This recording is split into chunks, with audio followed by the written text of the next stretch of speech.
बाल उत्सव रामलीला समिति ने भोजपुरी में रामलीला का मंचन किया। देश भर में सभी जगह रामलीलाओं का मंचन शुरू हो चुका है। वहीं आज बाल उत्सव रामलीला समिति ने द्वारका में आज भोजपुरी में रामलीला का मंचन किया। आज रामलीला को देखने मुख्य अतिथि के तौर पर भाजपा के सांसद मनोज तिवारी उपस्थित हुए और रामलीला के मंचन में पात्र निभाने वाले स्कूली बच्चों का हौसला अफजाई की। दिल्ली के सांसद मनोज तिवारी ने मीडिया से बात करते हुए कहा, ये समिति इन बच्चों को इतना बड़ा मंच देकर अच्छा काम कर रही है।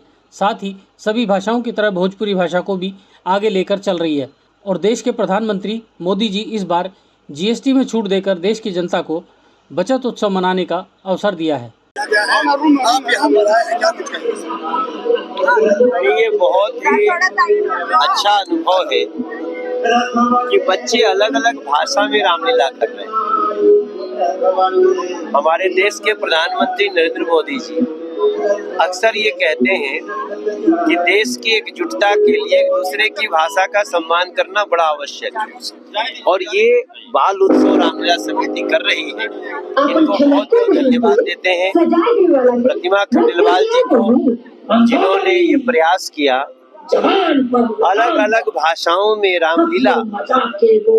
यही हमारे देश की एकता को और बढ़ाएगा और राम को भी जन जन में पहुंचाएगा। बच्चों की कला देखी है, अरे बहुत तगड़े हैं, बहुत अच्छे वाले, जो निश्चित रूप से इनकी तैयारी अच्छी, इनके डायरेक्टर अच्छे हैं, उनको ही मैंने बधाई दी। मगर बच्चे बहुत ही शानदार हैं और अपने अपने रोल में बहुत अच्छा कर रहे हैं। जिन्होंने डायलॉग लिखा है वो भी बहुत शानदार है। सबको बहुत बहुत बधाई, प्रतिमा जी को विशेष धन्यवाद। सर, प्रधानमंत्री नरेंद्र मोदी जी ने बड़ा तोहफा देश को दिया है जीएसटी को लेकर। 19 मिनट तक संबोधित किया है और उन्होंने कहा है कि इस बार मिडिल क्लास भरपूर मतलब खरीदारी कर सकता है। क्या बताएंगे? जीएसटी का जो बचत उत्सव चल रहा है, ये नरेंद्र मोदी जैसे व्यक्ति से ही मुमकिन है। ये देश की आवश्यकताओं के अनुसार कभी कभी कड़ा स्टेप भी लेते हैं तो देश साथ देता है। और आज उन्होंने जो जीएसटी में बचत दिया है वो तो दुनिया के किसी देश में आज तक नहीं हुआ। तो मैं तो सबसे प्रार्थना करूंगा, दुकानदार ग्राहक इस जीएसटी की बचत उत्सव में एक दूसरे को सहयोग करें, दुकानदार भी सहयोग करें और जो खरीदार है वो अपने हक का प्रयोग करें। सबको फायदा हो। इस बार की डबल धमाका दिवाली है, इसका लाभ लीजिए। सर, एक अंतिम सवाल, आपने लक्ष्मण रेखा की बात की है, उसको लेकर क्या कुछ कहेंगे? देश को क्या संदेश? देखिए, सबकी अपनी लक्ष्मण रेखा है। हमारी मर्यादा उसको हमें पालन करना ही चाहिए। ये देश समाज सबके लिए अच्छा है।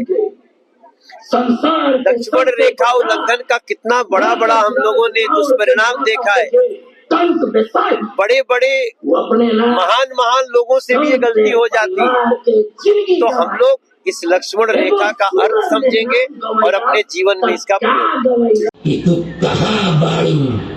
आज अभी मालूम चलियो गई तो लंका में कोनो मानुष ना घुस सके।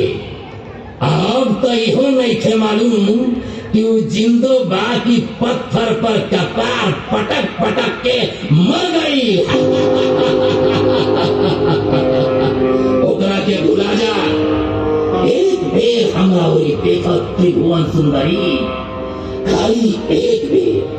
जब ले तू हमार निहोरा मान के अपने ही हमरा अखबारी में ना आ जाइबू, तब ले हम तहरा के छुअब ना।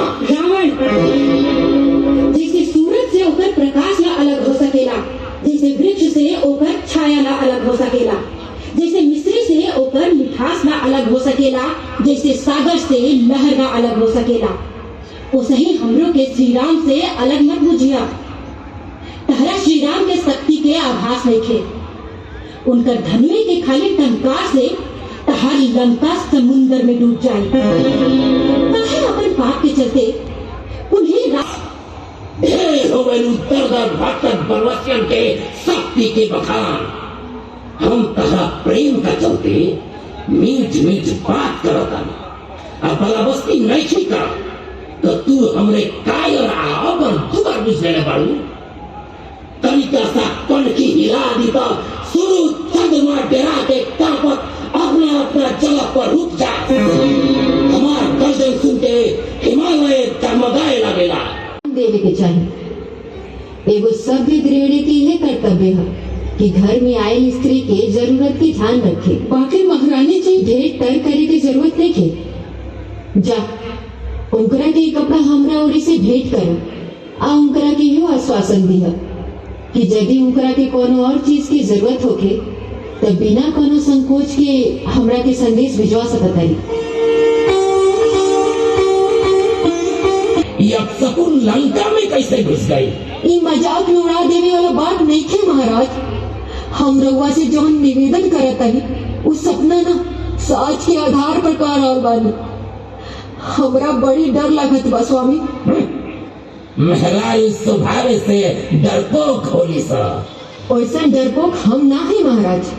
हम त्रिलोक विजेता दशानन लंकेश के पटरानी है। हमरा केहू के डर नहीं थे ना। हाँ डर आशंका बा तो खाली अनीति आधर्म से रउआ जरूर बुझात हुई। यहाँ पे द्वारका में रामलीला का मंचन हो रहा है और भोजपुरी भाषा में हो रहा है, ये सबसे अच्छी बात है। क्या कहेंगे आप? मैं जब यहाँ पे आज रामलीला देखने के लिए आया तो मैंने देखा कि यहाँ पे भोजपुरी भाषा में रामलीला का मंचन किया जा रहा है। अपने पूर्वांचल वासी जहाँ भी गए हैं, इंडिया से बाहर भी जहाँ तक गए हैं, अपनी भाषा को लेकर के गए हैं और ये भाषा कई देशों में भी अब कई लोगों में ये लोग वहाँ पर जाकर के बोल रहे हैं। और जो आज मैंने यहाँ पे देखा छोटे छोटे नन्हे मुन्ने बच्चे जो कि डिफरेंट स्कूल्स के हैं, कई तो यहाँ पे कॉन्वेंट स्कूल के हैं, वो भी भोजपुरी भाषा में इस तरह से लोगों ने मंचन किया, देख करके दिल बिल्कुल गदगद हो गया।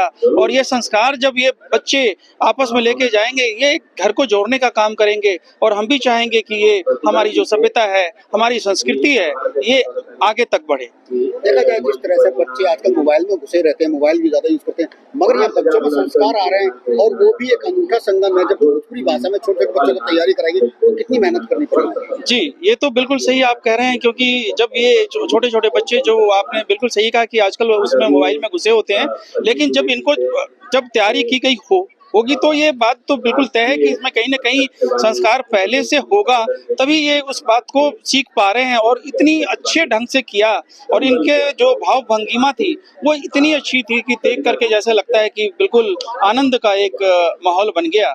और ये लोग जैसे घर में जाएंगे तो ये घर में भी एक वैसा ही बात मतलब वातावरण बनेगा। और अपनी सभ्यता, संस्कृति और अपनी भाषा में जब ये बच्चे कर रहे हैं तो ये उसकी जो प्रेरणा है, जो ये कुछ रामायण से सीखेंगे, वो ज्यादा ही सीख पाएंगे।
आज की रामलीला में सीता हरण और रावण जटायु संवाद, माता सीता का अशोक वाटिका में रावण के साथ संवाद और अंत में राम रावण युद्ध का दृश्य भोजपुरी भाषा में दर्शाया गया। ब्यूरो रिपोर्ट, राष्ट्र सर्च न्यूज़ दिल्ली, देश की आवाज़। सब आज आपने भगवान राम की भूमिका निभाई है और सबसे बड़ी बात है जो वर्णन है भोजपुरी भाषा में हुआ जी, कैसा महसूस हो रहा है? मुझे बहुत अच्छा लग रहा है कि जो हमारी भाषा है भोजपुरी, उसको सम्मान मिला और आज हम लोग ने उसमें अपने रामलीला का प्रचलन करा और हमारी भोजपुरी भाषा को सम्मान मिला। मुझे बहुत अच्छा लगा। आप कौन स्टूडेंट हैं? जी, कौन सी क्लास में? मैं 9th क्लास में हूँ। एग्जाम का समय चल रहा है तो कितनी परेशानियों का सामना करना पड़ा तैयारी में? परेशानी तो नहीं सामना करना पड़ा। हम लोग अपना प्रैक्टिस के बाद अपना पढ़ पा रहे थे और हम लोग का रिवीजन पहले ही हो रखा था, तो हम लोग ने अपना ज़्यादा से ज़्यादा फोकस अपने प्रैक्टिस पे डाइवर्ट करा और हम लोग ने ये एग्जीक्यूट करा। अपनी उम्र के बच्चों को क्या मैसेज देना चाहेंगे?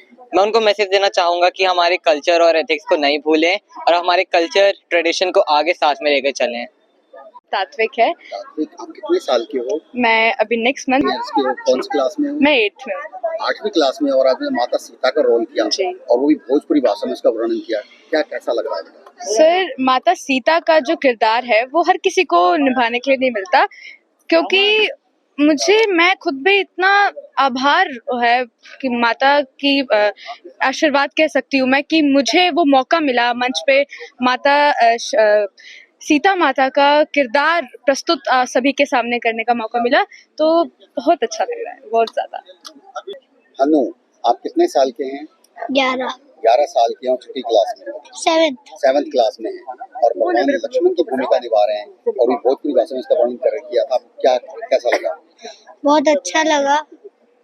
तैयारी में कितना समय लगा और किन किन परेशानियों को देखना है? परेशानी तो कोई नहीं थी, बस 1-2 हफ्ते लगे थे।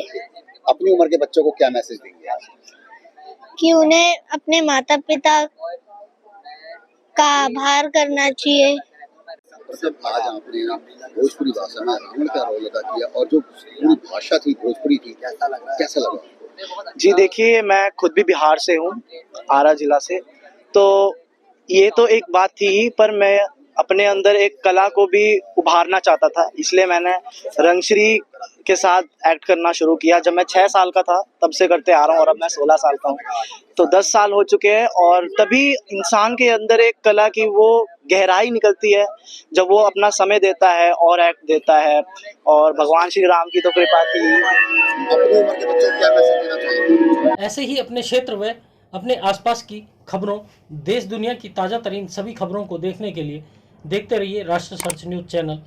खबरों की लेटेस्ट अपडेट पाने के लिए हमारे चैनल को लाइक व सब्सक्राइब करना ना भूलें और कमेंट के द्वारा खबर के प्रति अपनी राय जरूर दें।